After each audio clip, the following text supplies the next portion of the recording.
it's a relative to, I think, the good or something else. In my opinion, there's no best teacher. There's always only better teacher. Because once there is a best one, so there will be a better one replaces him. So there's only better teacher, in my opinion. So when we talk about better teacher, I mean he is a better teacher than the previous himself. He is better than the present himself. So better is always our next goal. We will become better and better. But why? Why to be a better teacher? This reminds me a story of almost 10 years ago when I heard the song.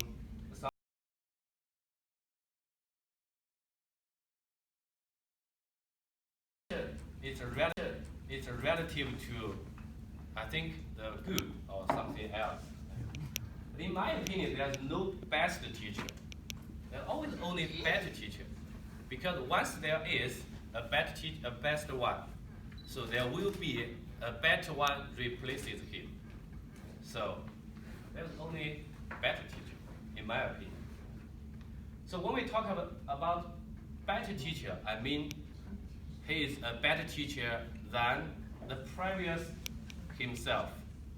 He is better than the present himself. So better is always our next goal. We will become better and better. But why? Why to be a better teacher? This reminds me a story of almost 10 years ago when I heard the song.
That's enough.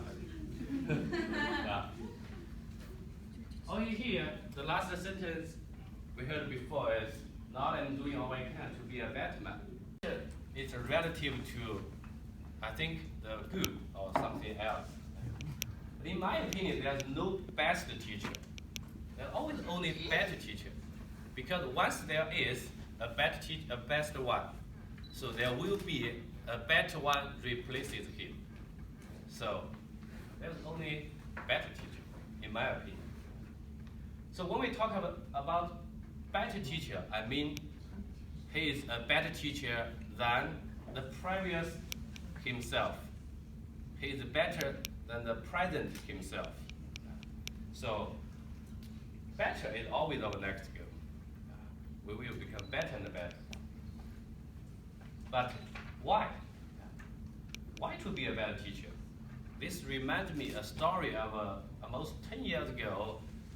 I heard the song by Robbie Williams. Classroom, normally I will suffer the silence of the class because when you read the question, so you need to wait a long time to get the answer.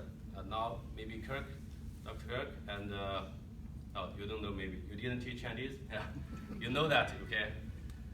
But foreigners normally will respond to me because normally I just ask them, how are you? They know how to answer me, okay? So last year I taught a class. All of the students came from the Sri Lanka. Yeah, Sri Lanka. And April 13th and 14th, at the New Year, and I joined the New Year's celebration activities in the university.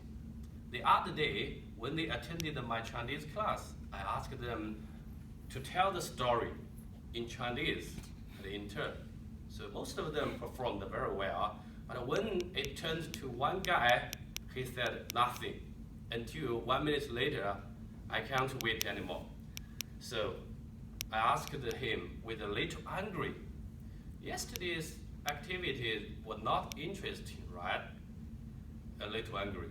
But before he could answer, the other student, I think, asked me back, why do you say that? Our activities are very interesting.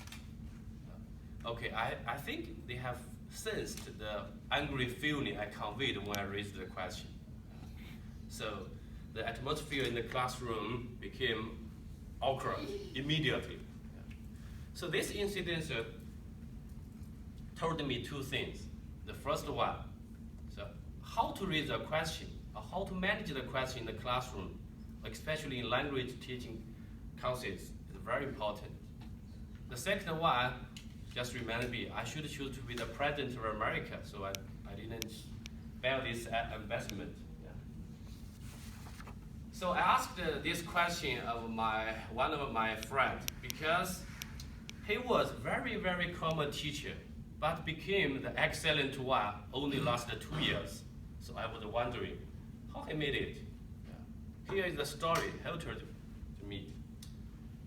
He said one day in his class, a student asked him a question, but he couldn't answer it. He didn't know how to answer it. So this is very difficult because in China it will be make you losing face. Yeah. In Chinese we say 面子. Yeah. 面子 is very important in China. Yeah. It means we need to answer the question to a student because we are all known. I should answer all the questions the students asked. Yeah. So he asked back, what do you think? What he didn't expect, the student started to talk a lot. Okay, the student talked a lot about his own opinion about this question. Then he just confirmed, yeah, well done, and received thanks. So this is the way he said what made him an excellent teacher.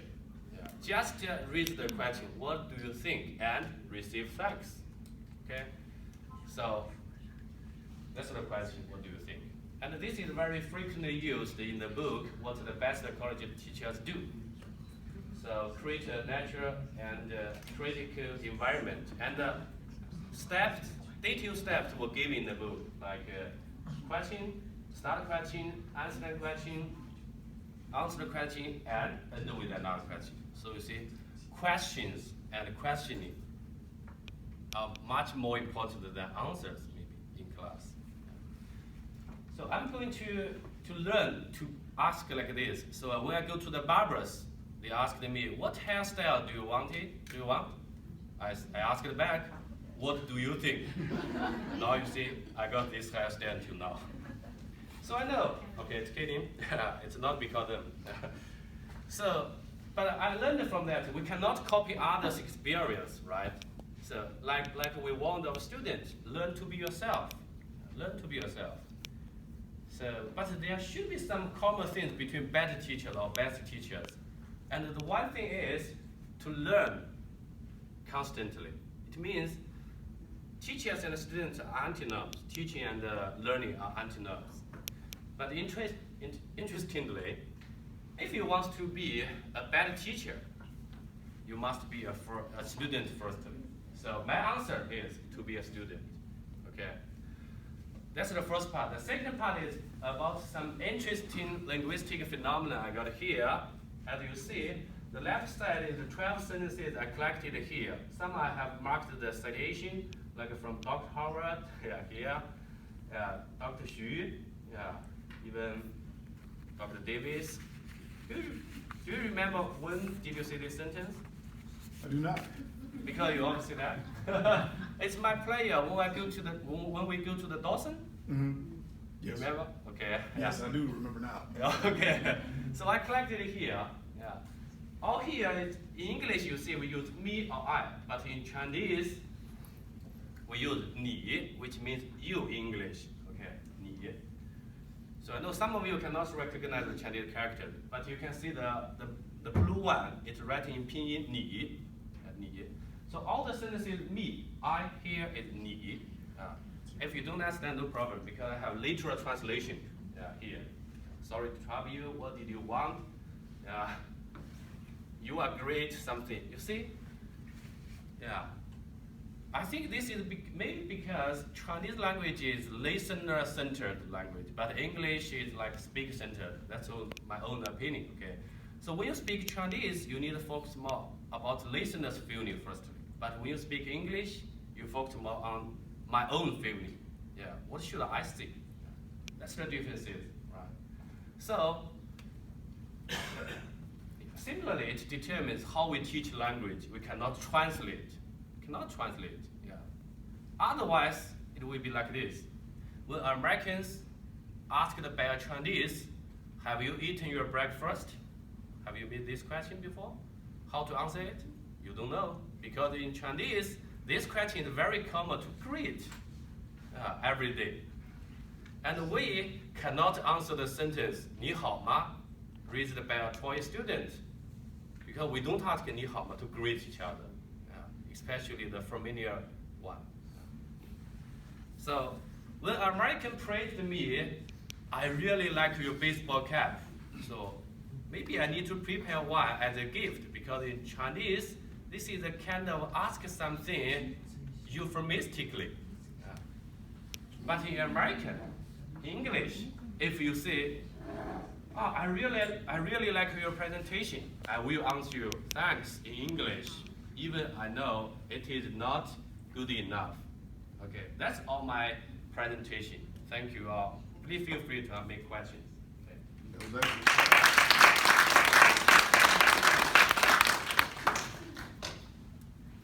I have a question. Please. I've been teaching for nearly 30 years, and one of the mistakes that I made very early on was not recognizing my audience. So when I teach undergraduate, it's a little bit different.